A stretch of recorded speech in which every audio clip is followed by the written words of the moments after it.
মৰমৰ ছাত্ৰ-ছাত্ৰীসকল নমস্কাৰ। তোমালোকক মই ইয়াৰ আগৰ ভিডিঅ'ত ভগ্নাংশৰ ধাৰণা বুজাই দিছো। আজি মই তোমালোকক ভগ্নাংশৰ প্ৰকাৰ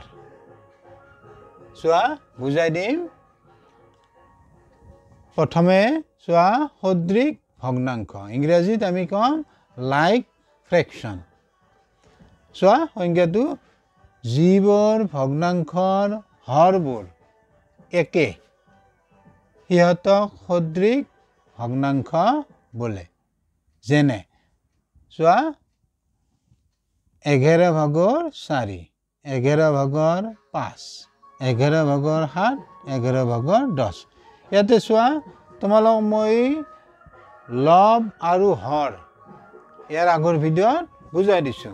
এটা ভগ্নাংশ এটা ভগ্নাংশ ধৰি লোৱা এনেকৈ থাকিল m ধৰা n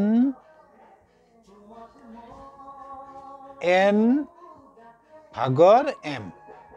তেতিয়া আমি m ক কম লব আৰু n ক কম হৰ। নাইবা আমি এনেকৈ বুজাব পাৰো p ক যদি আমি q ৰে হৰণ কৰো। এইটো m ক n ৰে হৰণ বুজাইছে, ইয়াতে p ক q ৰে হৰণ বুজাইছে। গতিকে p টো হ'ব লব আৰু q টো হ'ব হৰ। p লব q হৰ। এতিয়া সংজ্ঞাটো যিবোৰ ভগ্নাংশৰ হৰবোৰ একে।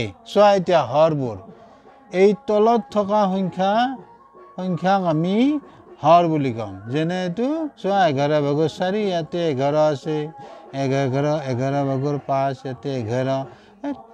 হৰ কেইটা তোমাৰ কি আছে একে, অৰ্থাৎ হৰবোৰ একে হলে তাক আমি কম সদৃশ ভগ্নাংশ। মনত ৰাখিবা।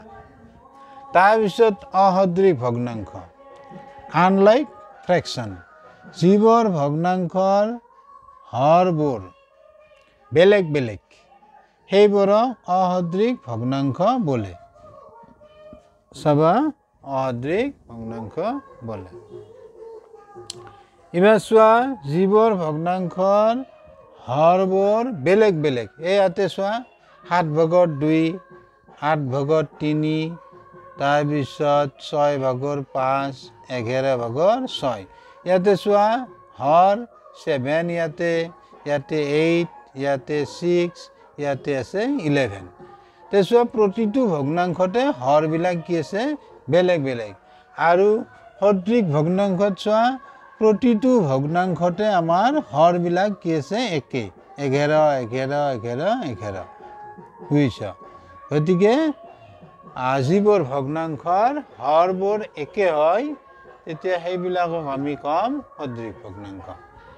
আৰু যিবোৰ ভগ্নাংশৰ হৰবোৰ বেলেগ বেলেগ সেইবোৰক আমি কম অসদৃশ ভগ্নাংশ। গতিকে তোমালোকে বুজি পালানে নাই কমেণ্টত জনাবা, আৰু লগতে ভিডিঅ'টো লাইক, শ্বেয়াৰ, ছাবস্ক্ৰাইব কৰিবা। Thank you, bye by.